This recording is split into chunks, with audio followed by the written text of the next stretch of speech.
नमस्कार, स्वागत है आपका चमत्कारी टोटके चैनल पर। दोस्तों, क्या आप जानते हैं कि साल के 12 महीने में एक ऐसी रात भी आती है जब आकाश के तारे भी धरती के दीपों से हार मान लेते हैं। जब देवता स्वयं पृथ्वी पर उतरते हैं, गंगा किनारे दीप जलाते हैं और वातावरण में सिर्फ दिव्यता गूंजती है। वो रात है कार्तिक पूर्णिमा की, यानी कि देवताओं की दिवाली की। कहते हैं इस दिन हर दीपक, हर दान और हर मंत्र सैकड़ों गुना फल देता है। यही वह क्षण होता है जब संसार और ईश्वर के बीच की दूरी मिट जाती है। इसीलिए इस दिन को देव दिवाली कहा गया है, क्योंकि जिस तरह अमावस्या की दिवाली मनुष्य की होती है, वैसे ही पूर्णिमा की यह दिवाली स्वयं देवताओं की होती है। तो आइए इस वीडियो में जानते हैं कार्तिक पूर्णिमा को देवताओं की दिवाली क्यों कहा गया है, शुभ मुहूर्त, विशेष उपाय जो आपके जीवन में सौभाग्य और शांति का प्रकाश फैला सकते हैं। तो वीडियो को अंत तक देखें और चैनल को सब्सक्राइब नहीं किया है तो कर लें। कार्तिक पूर्णिमा की यह रात उसी दिव्य क्षण की याद दिलाती है जब महादेव ने त्रिपुरासुर नामक असुर का विनाश कर देवताओं को मुक्ति दिलाई। इस विजय के उत्सव में देवताओं ने धरती पर असंख्य दीप जलाए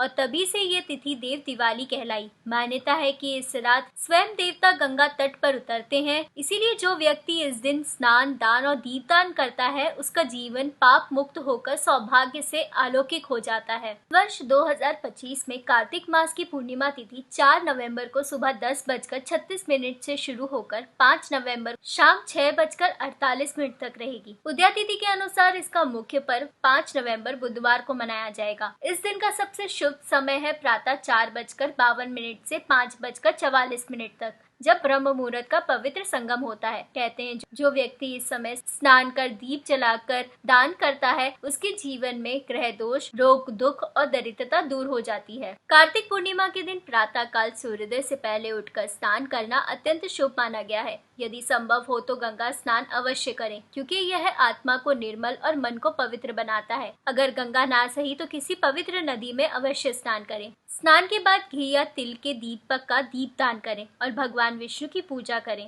विष्णु चालीसा तथा श्री विष्णु सहस्रनाम का पाठ करने से समस्त पापों का नाश होता है और जीवन में सौभाग्य बढ़ता है। इसी दिन भगवान शिव की आराधना का भी विशेष महत्व है। भक्ति भाव से महामृत्युंजय मंत्र का जाप करें। यह मंत्र जीवन के सभी दुख, रोग और संकटों का नाश करता है। जो साधक इस दिन श्रद्धा से यह जाप करता है, उसके जीवन में मृत्यु का भय नहीं रहता और दीर्घायु का आशीर्वाद प्राप्त होता है। पूर्णिमा तिथि चंद्रदेव की पूजा के लिए भी सबसे उत्तम मानी गई है। कार्तिक पूर्णिमा के दिन चंद्रमा को अर्घ देने से माँ लक्ष्मी के प्रसन्न होने की मान्यता है। इस दिन शुभ प्रदोष काल शाम 5:15 से 5:50 तक रहेगा, जबकि चंद्रोदय का समय 5:11 से है। चंद्रमा की पूजा के लिए तांबे के लोटे में गंगा जल, दूध, अक्षत, सफेद चंदन और सफेद फूल मिलाकर अर्घ तैयार करें। चंद्रमा उदय होने के बाद प्रदोष काल मुहूर्त में अर्घ अर्पित करें और ओम चंद्राय नमः, ओम सोम सोमाय नमः मंत्र का 108 बार जप करें। इसके बाद कुछ क्षण चंद्रमा की रोशनी में बैठकर शांति, स्वास्थ्य और समृद्धि का आशीर्वाद प्राप्त करें। ऐसा करने से जातक की जन्म कुंडली में चंद्रमा की स्थिति मजबूत होती है। कार्तिक पूर्णिमा के दिन घर के मुख्य द्वार पर बंदरवार लगाएं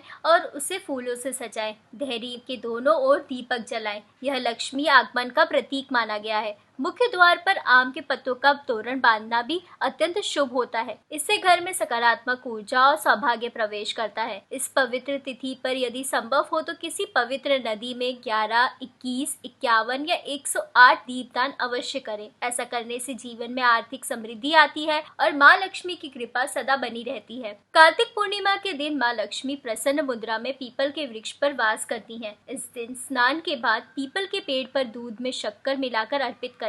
ऐसा करने से माँ लक्ष्मी प्रसन्न होती है और उनका आशीर्वाद घर परिवार पर बना रहता है। माँ लक्ष्मी को खीर का भोग अत्यंत प्रिय है, इसीलिए शाम के समय पूजा के बाद चांदी की कटोरी में खीर का भोग लगाएं। यह उपाय माँ लक्ष्मी को शीघ्र प्रसन्न करता है और घर में स्थायी धन, सौभाग्य और शुभ और सुख का आगमन होता है। तो दोस्तों, यही थी कार्तिक पूर्णिमा और देव दिवाली से जुड़ी संपूर्ण जानकारी। अगर ये वीडियो आपको उपयोगी लगी हो तो लाइक करें, शेयर करें और चैनल को सब्सक्राइब करना ना भूलें।